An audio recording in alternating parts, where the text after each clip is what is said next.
Dr. Richard Harris here, and welcome to CBD Journal Club, our monthly review of an article related to something in the CBD world. And this CBD Journal Club is presented by CBD Health Collection. That is the brand of CBD that we use at home and even our dog uses. And I love CBD Health Collection for its quality, its products, and how they stand by testing of their products to ensure they have the highest quality CBD on the market. Let's dive into this study. This study looks at chronic pain and CBD, and it was a study done in Germany. And let's dive into the background. Chronic pain is defined as pain that lasts or recurs for more than 3 months. It affects approximately 20% of the population, and it takes up about 20% of medical consultations. As a primary care doctor, I know this firsthand, that we see people for acute and chronic pain all the time. Now, there's a subset of chronic pain called neuropathic pain, and this is nerve pain. And nerve pain is really, really hard to treat. Neuropathic pain affects 1 in 40 adults, and 20 to 35% of chronic pain patients have neuropathic pain. People with neuropathic pain report higher pain intensity, more severe and disabling pain, and more pain that limits daily activity. So this is pretty significant. And I know, as someone who suffered from neuropathic pain from a previous injury, I developed sciatica. That is a nerve pain. And it took a while for me to get that under control. And that's something that I've talked about on the podcast. But I've seen firsthand how neuropathic pain can be very detrimental. Treatment often requires a multimodal approach, yet most people only get medications, and that's doing a disservice. We've talked about on the podcast before how pain is both mental and structural, and you have to work on both, and you can't just attack pain with one modality. It's far too complex for that. In Germany in 2017, prescribers were allowed to prescribe cannabinoids for pain, and one of the products is called Sativex. It's a product containing CBD and THC. And in trials, the CBD THC combination seems to have the most benefit in previous trials. This study wanted to look at the analgesic effects and evaluate treatment adverse effects to a combination of CBD and THC. And they wanted to pay particular attention to the patients with neuropathic pain, as they're the patients who've had the most difficulty and previous treatments don't often work for them. This was a cohort study where patients self-documented their data. They used patient questionnaires to assess 9 categories: severity of pain, pain intensity, quality of life, overall well-being, depression, anxiety, stress, adverse events. There's different questionnaires for each one of these. We're not going to dive into each questionnaire. That's being a little too granular. This is a 12-week study, and it started at the first dose of the medication. The study met, as I mentioned earlier, with Sativex. It's a 1-to-1 THC to CBD formulation. It's an oral spray. It's improved in 31 countries for spasticity associated with multiple sclerosis. It's also improved in some countries for treatment of cancer patients who have refractory pain. CBD THC treatment together seems to help alleviate some of the negative effects of THC. We've talked about that before in CBD Journal Club. So the perceptual alterations, the emotional processing, delusions, hallucinations, paranoia, these are all things that can happen with THC, but CBD seems to block that effect for THC. They also looked at and broke things down by pain type. So they use a questionnaire called PDQ-7, which can help differentiate between what we call nociceptive pain, which is more musculoskeletal type pain. That's the way you can think about it. Mixed pain, which is musculoskeletal and neuropathic, and then pure neuropathic pain. And then physicians could prescribe any additional medicines as necessary.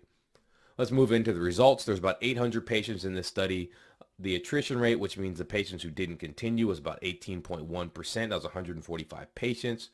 4% discontinued to adverse effects, and some discontinued to insufficient efficacy. We'll talk about that more in a minute. The mean age was 46. It was about 57% female. And this is kind of sad. The average pain duration was 911 days. That means people have been suffering for chronic pain for years in this study.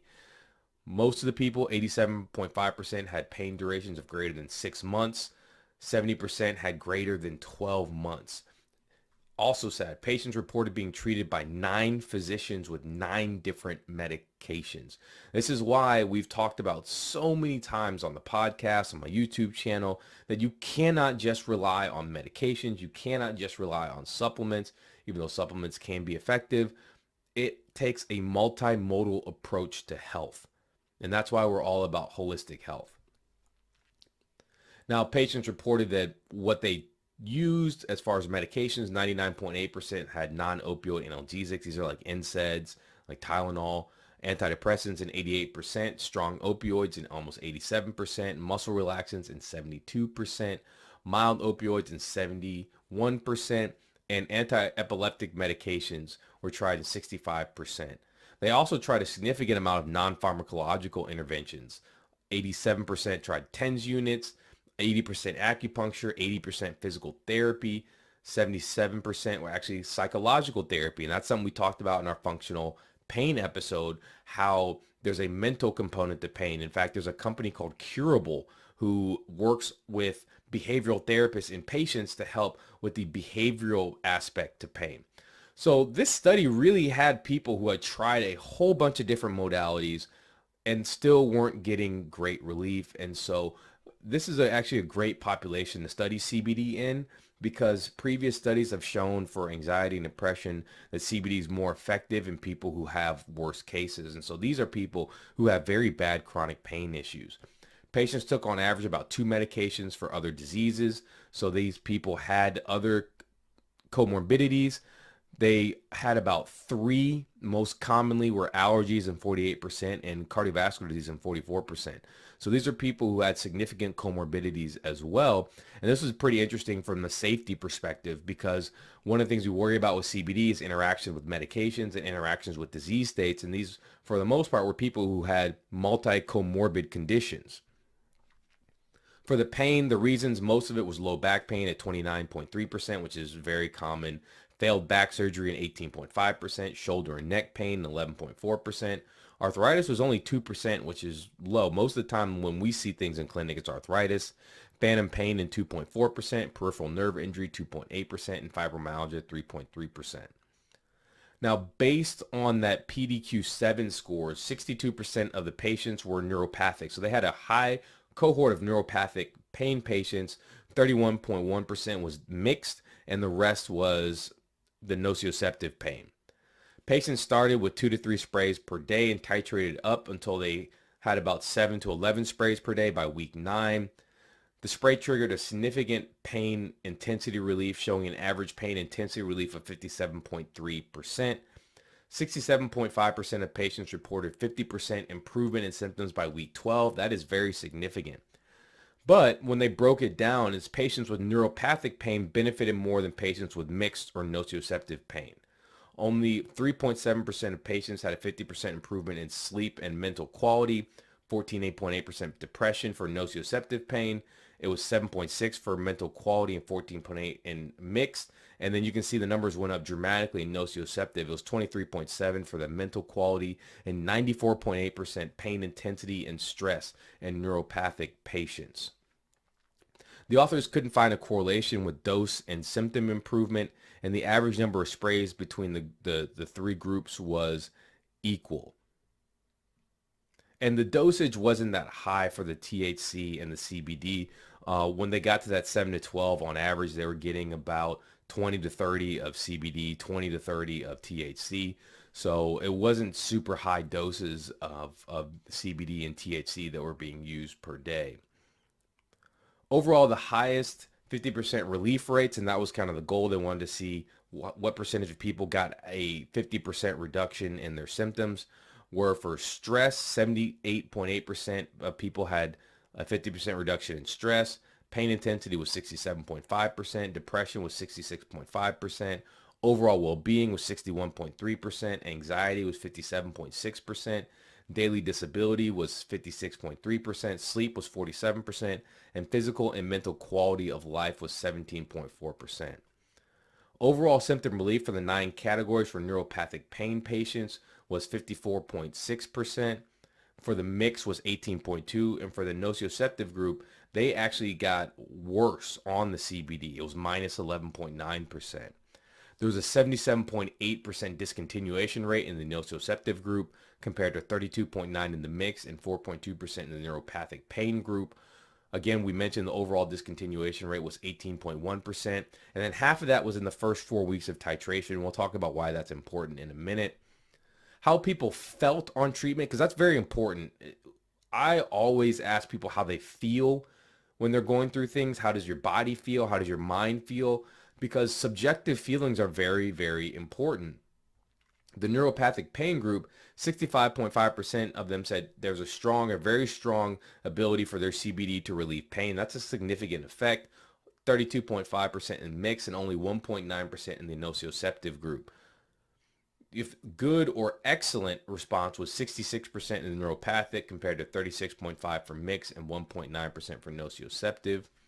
61.2% of the neuropathic pain patients reported a decrease in rescue analgesics, which is great. So they didn't have to use as much rescue medication. And there was a 46.7% decrease in maintenance treatment. That's pretty significant numbers. It was 30.5 and 19.3 in mixed and 5.6 and 9.3 in nociceptive. So again, not that much effect in the nociceptive group. Overall, the rate of rescue medication use dropped from 81.4% to 50.1% at 12 weeks when they aggregated everything from the three groups, with NSAIDs and non-opioid analgesics had the highest stop rate. And that's very interesting because these medications can be associated with stomach issues, with blood pressure issues, with kidney issues, with chronic use. So getting people off these medications if they don't need them is a good thing. Patients without rescue medication at week 12 increased from 15% to 42.7% for neuropathic pain. That's a big increase where the people taking the CBD THC didn't need their rescue medication. It went from 23 to 41% for mixed, but the nociceptive group, it remained about 25% still needed rescue medication. They saw similar things for maintenance treatments, their daily treatments, what they use all the time. Maintenance treatments remained about the same. 3.2 to 2.8, and there was a bigger change for about 0.5, and this is total number of medications. To the nociceptive was actually minus 0.2. They actually started taking more. So on average, you saw a slight decrease in the amount of maintenance medications. And the neuropathic pain, the discontinuation rate by treatment for the type of medications they were able to discontinue was 30.5 for non-opioid, 21.8 for a strong opioid, and 16.7 for mild, and 13.4 for antidepressants. Average discontinuation rates overall of maintenance treatments were 16.9% for neuropathic pain, 6.4% for nociceptive, or 6.4% for mixed, and the nociceptives reported an increased rates of using analgesic drugs. 76% of neuropathic pain patients reported the situation was much better or very much better compared to 24% for mixed and 1.9% for nociceptive. Overall, this was well tolerated. There was about a 19% reported adverse reactions, one adverse reaction, 2 or more reported in 5%. The most common adverse reaction was bad taste of the spray, mouth irritation, mouth discomfort, and increased appetite. Most of the adverse reactions were mild and self-limiting. Only 4%, as mentioned earlier, discontinued the med due to mostly mouth discomfort. There was 6 cases of dizziness and 2 cases of excess tiredness. So high level discussion. What does this actually mean? Based on these findings, the max benefit of the combination is seen in neuropathic pain patients with some benefit in mixed pain patients. So practitioners should administer this PDQ-7 questionnaire to people with pain and see if they're mixed or a neuropathic, and these are the people who could benefit from this type of cannabinoid therapy. This is relevant because nearly half of the patients with chronic pain do not achieve clinically significant reduction in pain with current medications. And this is why you need a multimodal approach. We've talked about that so much here. I'm always going to talk about the lifestyle stuff because that's so important. Meditation, mindfulness is wonderful for pain. Go look at the studies. There are tons of them out there.